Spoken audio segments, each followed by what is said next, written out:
Shalach to our Baalei Tefillah. Good morning. Plug Mincha tonight will be at 6:20. Candle lighting is 7:42. Zman Mincha will be 7:50. Now for a quick of our Torah. Here in Parshat Re'eh, we come across the concept of the false prophet. Somebody who claims to be a prophet and is saying things and that they sound true. He might say something, he might predict something to come true, and it comes true. Sometimes that's not a great feat. The point is that we have to be careful of him because he will eventually lead people astray. In the same parsha, we get into what happens when we come across people, Jews who are committing avodah zarah or idolatry, and a whole city which is idolatrous. And the punishment for a city that becomes idolatrous is it is absolutely burnt to the ground. It is destroyed. Like Hawaii.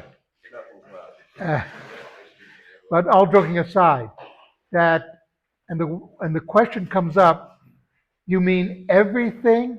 Children, animals, what did the animals do that they should be destroyed? And first of all, it has to be done by Beit Din. It can't be that somebody wakes up, gets a mob together, and they go storm it. It has to be under the authority of Beit Din or the courts. That evidence has to be brought, and then, if found guilty, you destroy it.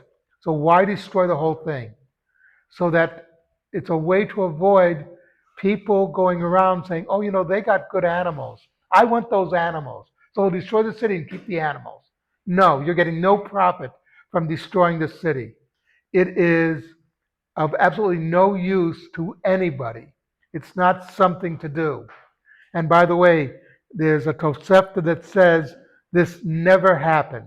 Beit Din never declared a city to be completely idolatrous. Never went to Vegas.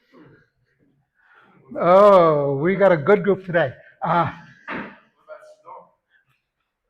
Sodom was a separate issue. That was pre-Torah. This is Hashem did it. Not it wasn't done by people. The point is that when we make the decision, Hashem gives us the tools to make the decision, but evidence has to be brought. In case of Sodom, it's very simple.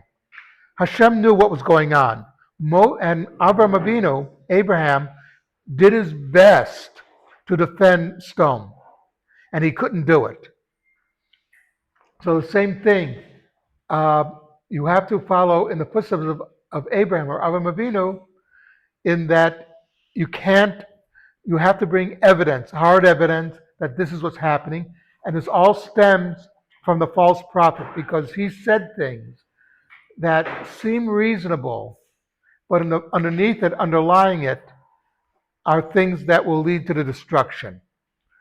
And by the way, if you notice the whole emphasis of Beit Din, next week we start Parshat Shoftim, which has to do with the laws, how the courts should adjudicate laws. Something to think about, Kadosh Rabbanim.